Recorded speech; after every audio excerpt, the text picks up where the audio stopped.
Hello सखीच kitchen मीनाक्षीमध्ये तुम्हा सर्वांचं खूप खूप स्वागत. आज मी मऊसूत खुसखुशीत चविष्ट अशी नारळ आंबा वडी कशी बनवायची ते दाखवणार आहे. व्हिडिओ स्किप न करता शेवटपर्यंत पूर्ण पहा आणि आपल्या चॅनलमध्ये तुम्ही नवीन असल्यास किंवा अजूनही सबस्क्राईब केलं नसेल तर लाईक, शेअर आणि सबस्क्राईब नक्की करा. बाजूलाच बेल आयकॉन असते तीसुद्धा प्रेस करा, म्हणजे मी टाकत असलेल्या नवनवीन आणि पारंपरिक रेसिपीज तुम्हाला ताबडतोब पाहता येतील. चला तर मग रेसिपीला सुरुवात करूयात. आंबा नारळ वडी बनवण्यासाठी मी इथे पूर्ण एका नारळाचं ओलं खोबरं आणि साईसहित 1 वाटी दूध एकत्रित करून मिक्सरमध्ये रवाळ फिरवून घेतले. 1 वाटी आंब्याचा ताजा रस घेतलेला आहे. 1 वाटी साखर घेतलेली आहे. त्याच वाटीने अर्धी वाटी मिल्क पावडर घेतलेली आहे. थोडेसे काजू बदामाचे तुकडे बारीक करून घेतलेले आहेत. इथे मी जाड बुडाची कढई घेतली, त्यामध्ये 1 चमचाभर साजूक तूप घालायचं आहे.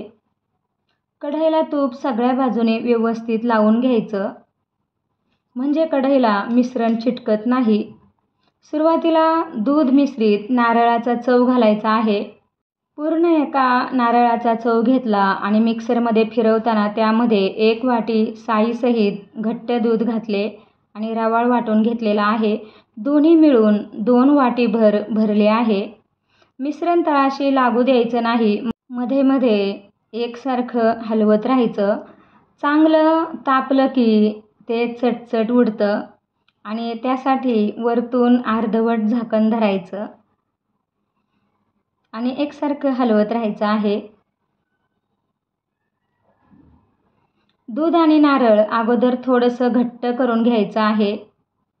सगळंच एकत्र टाकलं असतं तर घट्ट व्हायला अजून वेळ लागेल. आता हे बऱ्यापैकी आटलेलं आहे. यामध्ये साखर घालून घ्यायची आणि लगेचच आंब्याचा रससुद्धा घालून घ्यायचा आणि चांगलं मिक्स करून घ्यायचं. साखर विरघळायला सुरुवात झाली की पुन्हा हे पातळ होईल.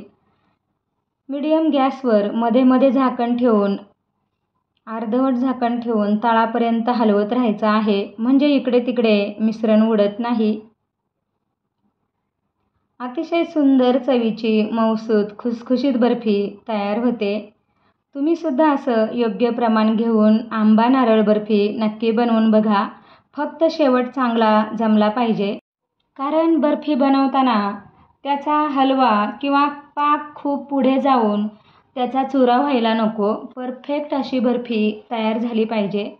ही बर्फी 6 ते 7 दिवस आरामात टिकते, पण हिची चवच इतकी छान असते की टिकण्यासाठी ती राहतच नाही. आता हे मिश्रण तुम्ही बघू शकता बऱ्यापैकी घट्ट व्हायला सुरुवात झाली आहे. मिश्रण तळाला अजिबात लागू द्यायचं नाही, नाहीतर चव आणि रंग बिघडू शकतो. आणि जाड बुडाचंच भांडं वापरायचं आहे बर्फी बनवण्यासाठी. आता मिश्रण बरंच घट्ट झालेलं आहे आणि आता शेवटी यामध्ये मिल्क पावडर घालून घ्यायची आणि मिक्स करून मिश्रणाची गोळी होईपर्यंत परतून घ्यायचं आहे. मिल्क पावडर नसेल तर नाही घातली तरी चालेल, पण 1 वाटी साईसहित दूध नक्की घाला. बर्फीला खूप छान चव येते आणि मऊसूत खुसखुशीत बर्फी होते. मिल्क पावडर घालायची असेल तर 20 रुपयात छोटंसं पाकिट मिळून जातं. आता या मिश्रणाची छान अशी गोळी जमली आहे आणि हाताला सुद्धा अजिबात चिकटलं नाही. एकदम परफेक्ट झालेला आहे. तूप लावलेल्या ट्रेमध्ये काढून घ्यायचं आणि तुमच्या आवडीनुसार एकसारखं थापून घ्यायचं आहे. थापताना तूप लावलेल्या पळीचा किंवा वाटीचा वापर करायचा, म्हणजे चिटकत नाही, व्यवस्थित पसरवता येतं. हे कोमट असतानाच काजू बदामाचे तुकडे यावर घालून घ्यायचे आहेत आणि चांगलं प्रेस करून घ्यायचं, दाबून घ्यायचं, म्हणजे निघत नाही. कोमट झाल्यानंतरच आवडीनुसार लहान मोठ्या आकारात कट करायचा आहे. कट करताना धारदार सुरीच घ्यायची आहे किंवा उलथण्याचा वापर केला तरी चालेल.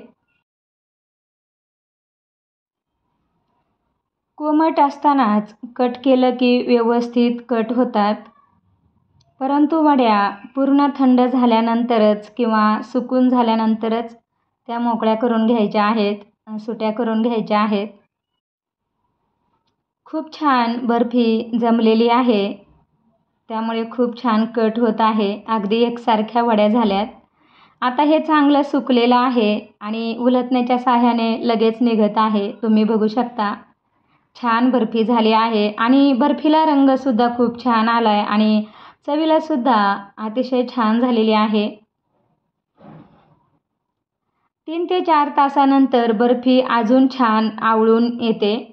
एकदम खुटखुटीत आणि मऊसूत, खुसखुशीत आणि दाणेदार अशी ही बर्फी होते आणि तोंडात टाकताच विरघळते. तुम्हाला आजची ही आंबा बर्फी कशी वाटली कमेंटमध्ये नक्की सांगा.